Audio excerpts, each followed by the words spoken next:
조갑제 TV 시청자 여러분 안녕하십니까? 2021년 12월 8일 밤 8시 11분입니다. 정권 교체가 반드시 필요한 이유는 경제나 복지에 있지 않습니다. 바로 외교 안보 분야에서 문재인 정권이 대한민국을 그동안의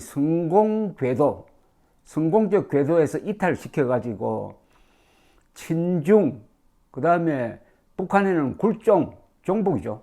친중, 종북, 반일, 그리고 미국과는 갈등하는 이런 쪽으로 몰고 가서 대한민국이 탈선하지 않을까, 탈선하는 정도가 아니라 뒤집어져 버리지 않을까 하는 그런 공포감을 갖고 있는데, 이번에 윤석열 대통령이 등장한다면은 이 궤도 수정이 가능하고 성공 궤도로 복귀할 수 있을 것이다 하는 희망을 갖게 합니다. 더구나 안보 외교 분야는 아무리 국회가 민주당에 의해서 장악돼 있더라도 이것은 대통령의 고유 권한이므로 신속하게 바로잡을 수가 있습니다. 그런데 이번 대통령 선거에서 이상하게 안보 외교 문제가 쟁점이 되지 않는 거예요. 그것은 국민의힘 윤석열 후보 측에서 너무 소극적이었던 면도 있지만 언론이 애써 이 분야를 무시합니다.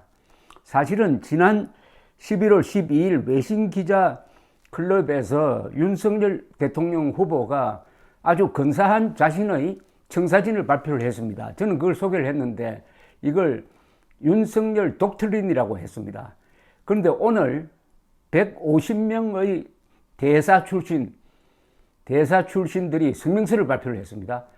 윤석열 독트린을 적극적으로 지지한다. 더구나 이것은 상당히 역사적인 의미가 있고, 이제 정권 교체가 가능하겠구나 하는 자신감을 불러일으킨다는 점에서 어떻게 보면 역사적인 이것은 성명서입니다. 전직 대사가 150명이나 연명을 해가지고 성명서를 발표한 예는 지금까지 없었습니다. 대사들은 이런 문제에 대해서 신중하죠.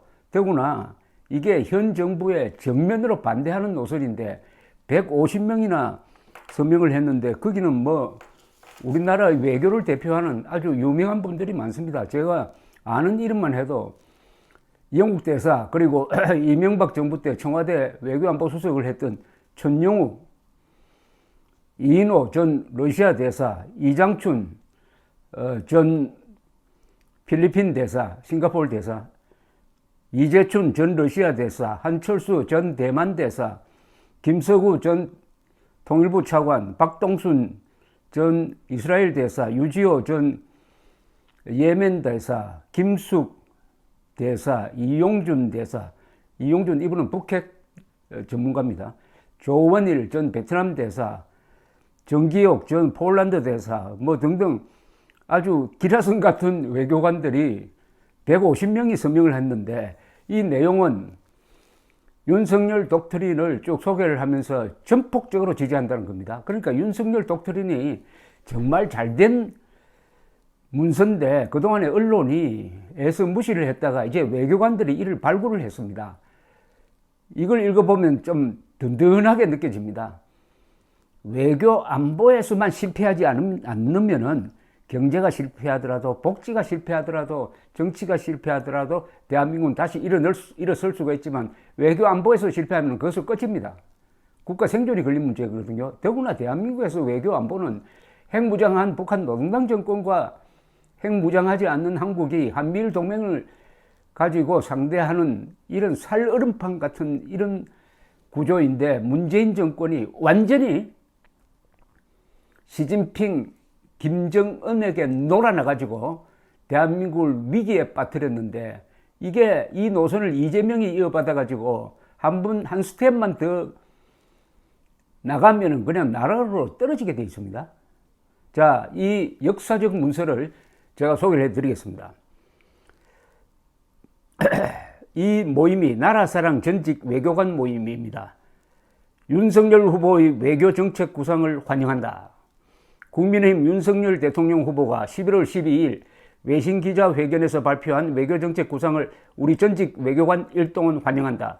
그의 구상은 우리나라의 외교 안보와 번영 그리고 평화 통일을 위한 지혜로운 비전이며 국가 백년대계의 주춧돌이 될 것이라고 확신한다.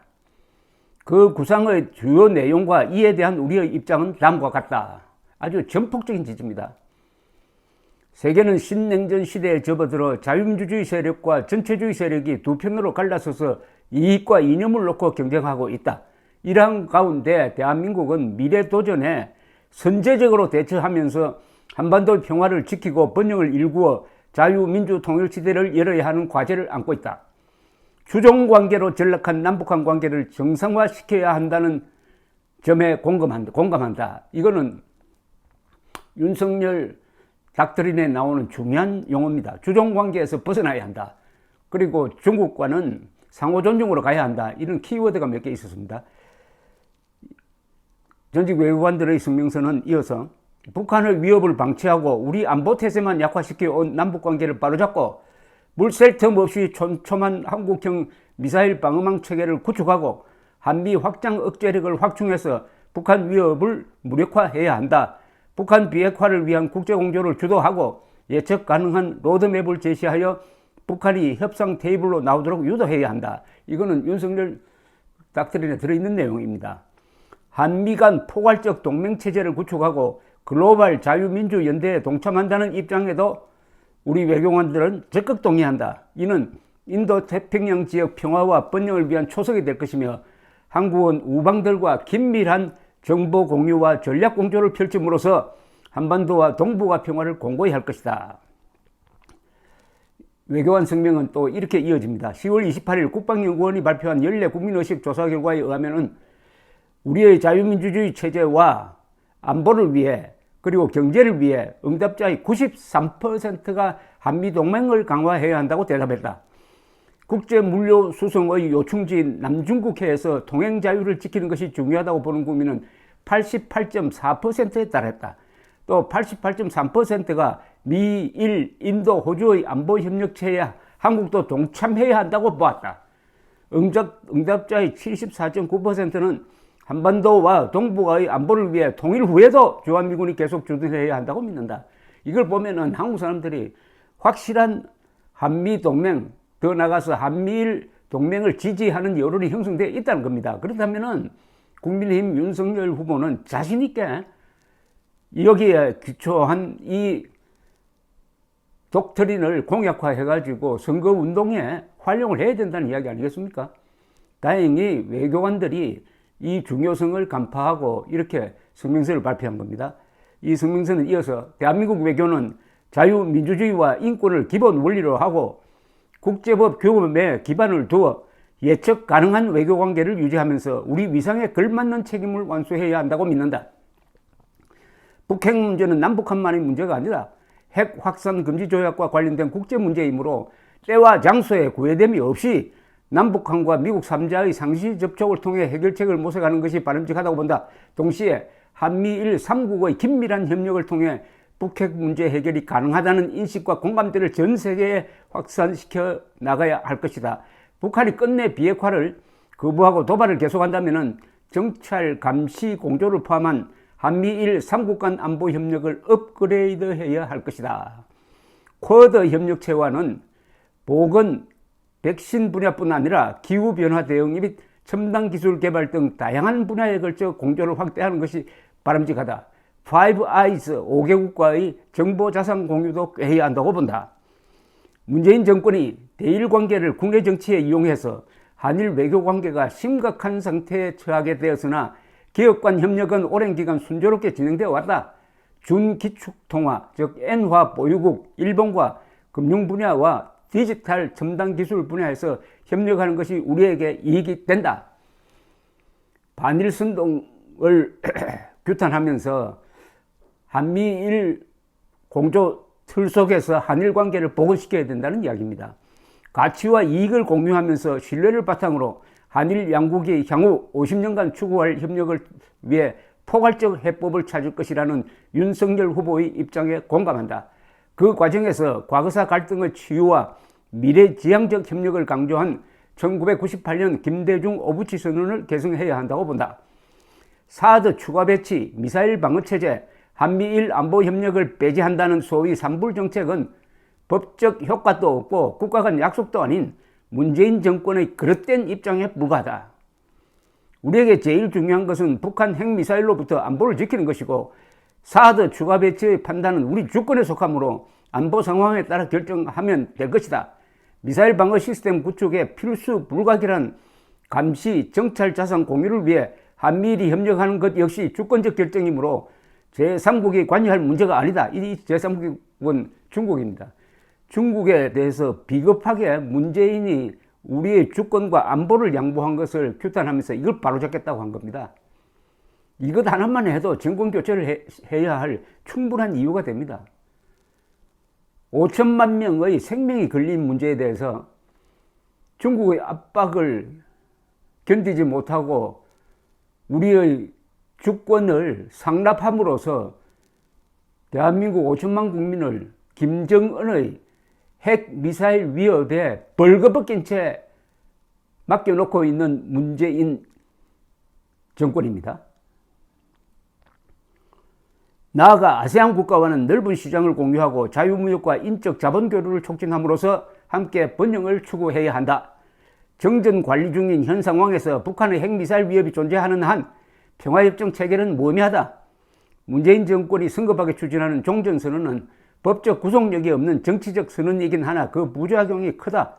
자칫 국내외적으로 잘못된 시그널을 보내 주한 미군 철수 주장 등 우리의 안보 태세 구축 노력에 부정적인 여론을 부추기거나 유엔사령부와 일본 후방기지 역할을 무력화시켜 한반도 비상사태 시 우리 안보가 위태로워질 수 있다. 종전선언 추진하는 것은 뻔합니다. 한미동맹 해체하겠다는 겁니다.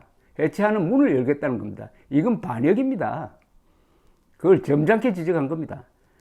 철진한 이념에 얽매인 집권 세력이 시장의 생리를 인정하지 않고 무리한 부동산 규제 정책과 소득 주도 성장 등 허망한 사회주의 정책으로 시장 경제 원리와 재정 건전성을 심각하게 훼손하고 국제 신용까지 실추시켰다. 차기 정부는 시장과 그 개별 주체의 자유로운 활동에 대한 부당한 간섭을 피하고 공정한 거래가 이루어지도록 시스템을 개선하는 데 힘써야 한다. 이상 국민의힘 윤석열 대통령 후보의 대외정책 기조와 방향은 나라사랑 전직 외교관 모임이 지난 4년 반 동안 시종 일관 문재인 정권에 요구해온 내용과 궤를 같이 하는 것으로 국가 이익에 합당할 뿐더러 대다수 국민의 여망이다. 그의 비전은 우리 안보뿐만 아니라 경제 발전을 위해서 미국을 포함한 자유세계와의 협력이 가장 중요하다고 보는 국민 대다수의 인식과도 완전히 일치한다. 2021년 12월 8일 성명 참여자 명단이 쭉 들어있습니다. 아주 마음이 든든하고 외교관의 애국심이 느껴지는 어떻게 보면 감동적인 성명서입니다. 조갑제닷컴에 실려 있습니다. 일독을 권합니다. 감사합니다.